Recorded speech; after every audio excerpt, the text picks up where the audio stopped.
Hello friends, चलिए एक बार फिर से साइकोलॉजी और पैडोलॉजी के क्वेश्चन है काफ़ी इंपॉर्टेंट, जो कि सीटेट टेट रेट सभी एग्ज़ामों के लिए हैं और सभी में काफ़ी बार पूछे गए इंपॉर्टेंट क्वेश्चंस हैं। चलिए इस बारे में चर्चा करते हैं। क्वेश्चन नंबर फर्स्ट है, मंगोलिज्म होता है।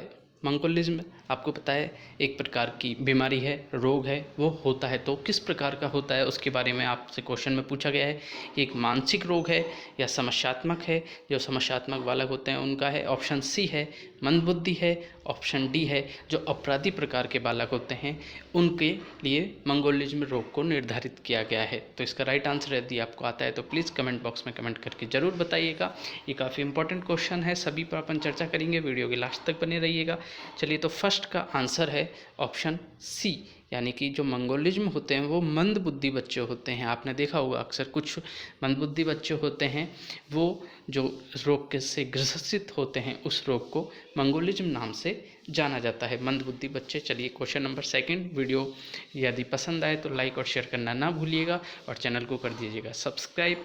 और हम डेली आपको इसी प्रकार के काफ़ी इंपॉर्टेंट इन्फॉर्मेशन जो कि सीटेट टेट रेट एनवीएस सभी एग्जामों के लिए इंपॉर्टेंट क्वेश्चन है वो प्रोवाइड करवाते रहेंगे। क्वेश्चन नंबर 2 है, झूठ बोलने की आदत मनोरोग कहलाता है। आपने देखा होगा काफ़ी लोग बार बार झूठ बोलते हैं, किसी भी चीज़ को लेकर बार बार झूठ बोलते हैं, तो वो रोग कौन सा कहलाता है? ऑप्शन ए है hysteria, option B mythomania, option C illusion, option D mongolism. तो मंगोलिज्म के बारे में अपन बात कर चुके हैं पहले ही, तो ये तो आपको पता हो गया कि ये तो गलत है। मंगोलिज्म होता है मंदबुद्धि बच्चों के लिए। अब आपको बताना है झूठ बोलने की आदत मनोरोग कहलाता है। आपको 3 में से यदि आता है तो प्लीज़ कमेंट बॉक्स में कमेंट जरूर करिएगा।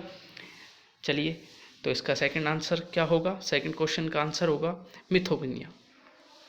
इसका राइट आंसर होगा ऑप्शन बी। नेक्स्ट क्वेश्चन की तरफ चलते हैं। काफ़ी इंपॉर्टेंट क्वेश्चन है, सभी बार बार पूछे गए हैं, तो आप लास्ट तक जरूर बने रहिएगा वीडियो में। क्वेश्चन नंबर थर्ड है, मानसिक थकान का लक्षण है।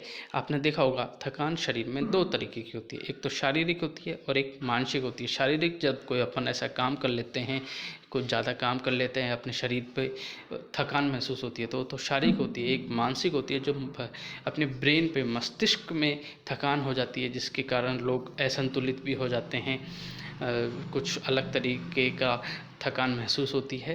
तो उसका क्या लक्षण है? ऑप्शन ए है असामान्य व्यवहार, बी शरीर में दर्द, सी हकलाना, डी ध्यान का केंद्रित न होना। तो इसमें जो मुख्य कारण है वो ज़्यादा 100% पॉसिबिलिटी जिसकी पाई जाती है वो आपको बताना है क्या है, क्योंकि आपने देखा होगा साइकोलॉजी में ज़्यादातर ऑप्शन सेम लगते हैं, पर जो ज़्यादा राइट होता है उसको ही माना जाता है सही।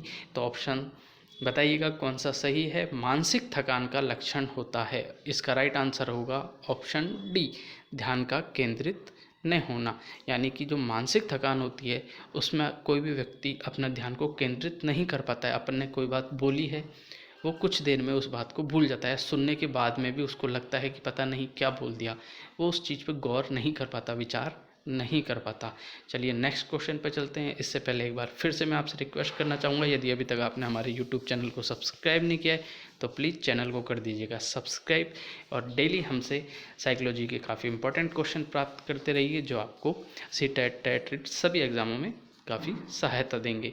चलिए क्वेश्चन नंबर 4 है, बुद्धि के स्पीयरमैन परिभाषा में जी कारक है। आपको पता है कि बुद्धि के ने स्पीयरमैन ने बुद्धि की परिभाषा दी थी, उसमें 2 कारक बताए थे, एक जी कारक और एक एस कारक। तो यहाँ पूछा गया है बुद्धि के स्पीयरमैन परिभाषा में जी कारक है। ऑप्शन ए अनुवांशिक बुद्धि, ऑप्शन बी उत्पादक बुद्धि, ऑप्शन सी सामान्य बुद्धि, ऑप्शन डी विशिष्ट बुद्धि। यदि आपको आता है राइट आंसर तो प्लीज़ कमेंट बॉक्स में कमेंट करिएगा ऑप्शन जो सही हो। तो इसका आंसर क्या होगा? बुद्धि के स्पीयरमैन परिभाषा में जी कारक है, जी यानी जनरल, उन्होंने बोला था जी यानी जनरल और एस यानी स्पेसिफिक। तो जी से होगा जनरल यानी कि सामान्य बुद्धि, इसका राइट आंसर होगा। और यदि एस पूछता है, इसमें एस कारक है, तो एस से विशिष्ट बुद्धि होता, जो डी ऑप्शन सही होता। तो चौथे का आंसर हो जाएगा। चलिए क्वेश्चन नंबर 5 है, कैटल के द्वारा विश्लेषित किए गए व्यक्तित्वशील गुणों की संख्या कितनी है?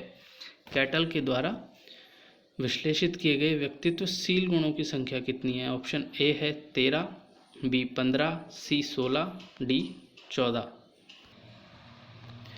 तो इसका राइट आंसर क्या होगा? कैटल के द्वारा विश्लेषित किए गए व्यक्तित्वशील गुणों की संख्या कितनी है?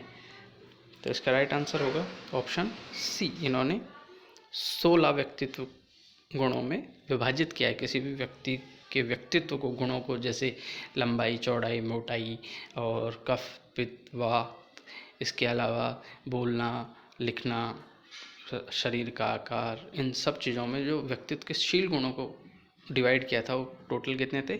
16 थे। काफ़ी इंपॉर्टेंट क्वेश्चन है, सभी सीटेट टेट रिट किसी ना किसी एग्ज़ाम में बार बार पूछे जाते हैं, काफ़ी इंपॉर्टेंट हैं। इसी प्रकार के क्वेश्चंस के लिए आप हमारे यूट्यूब चैनल को सब्सक्राइब कर सकते हैं। Thank you friends.